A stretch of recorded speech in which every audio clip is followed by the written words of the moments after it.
Om Namo Bhagavate Vasudevaya. Om Namo Bhagavate Vasudevaya. Om, I bow to the Lord Vasudeva. Joy to you, friends. We're coming toward the end of the second chapter of the Bhagavad Gita.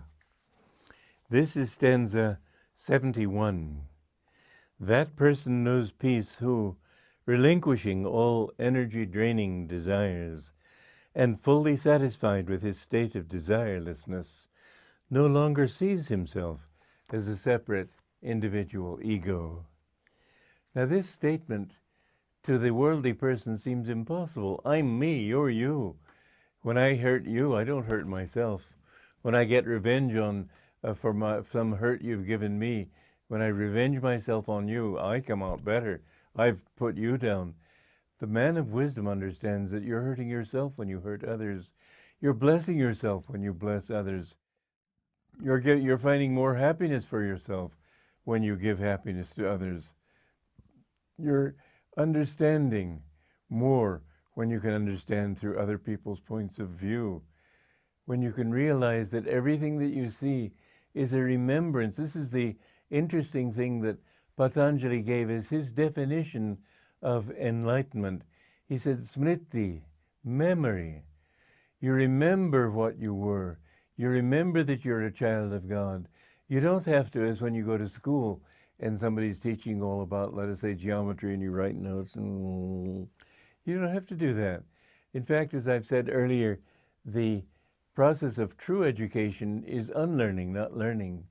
When you unlearn or get rid of this self-definition that you're a man or a woman, that you're old or young, that you're rich or poor, that you're a Frenchman or an Indian or an Italian or an American, when you get rid of every self-definition, then you begin to understand who you really are.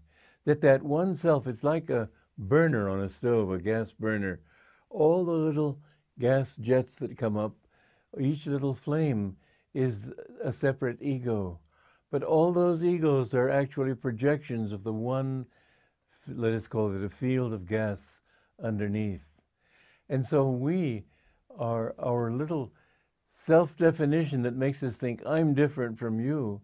This is a delusion. We are all one in him.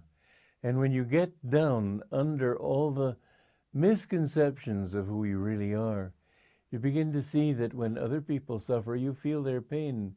When they rejoice, you feel their rejoicing. But even in your ability to feel their pain, you feel more joy because you've gotten away from your ego and you're feeling it from a higher level. When someone is drowning, you don't jump in the water and drown with him to show your compassion. So when people are suffering, you don't have to suffer with them in the sense that they're suffering, but you feel for them. But while you stand on the shore and you throw them a line if you can, a life belt if you can, reach out to them in some way to pull them onto shore. But there's no point in going into the water and drowning with them unless you yourself are a strong swimmer. So it is that when other people suffer, you don't weep with them in that sense of taking on their pain, and that would be merely a expansion of pain, but it's not that. You're feeling the bliss. With that bliss, when Jesus wept for people, he was weeping because he knew joy, but he wasn't weeping because he took on their suffering. He was weeping in a kindred sense that he too suffered in them, but at the same time what he tried to give them and did give them was joy. This is what you must do when you're walking down the street, let us say. When you see people, smile at them from your soul. Don't smile like the con man who wants something from them. Smile because they're your brothers, your sisters.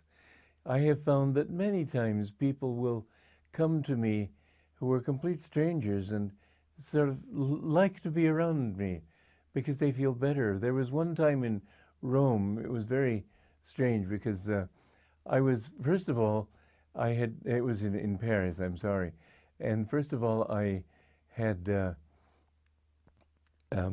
gone to a concert, and it was a very blissful concert.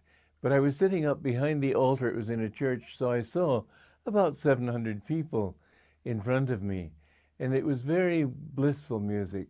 And later I was on the metro, the underground in France, in Paris, going to my hotel. And an old woman came up to me and she said, "Do you remember me?" And I said, "No, not really, I don't. I was in the crowd there, in the audience of this concert."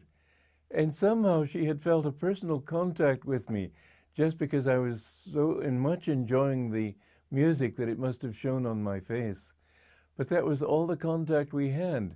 And yet she sat down and wanted to tell me what trouble she was having with her daughter and hoping I could help her to overcome that trouble and resolve it in some way. You will find that you can help so many people if you look at them with God's joy.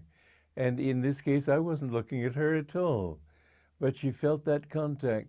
When you live in the self, other people will feel that you are in the self, and they will feel that that is their self too. And so whatever they need in themselves, they will feel that you can answer them.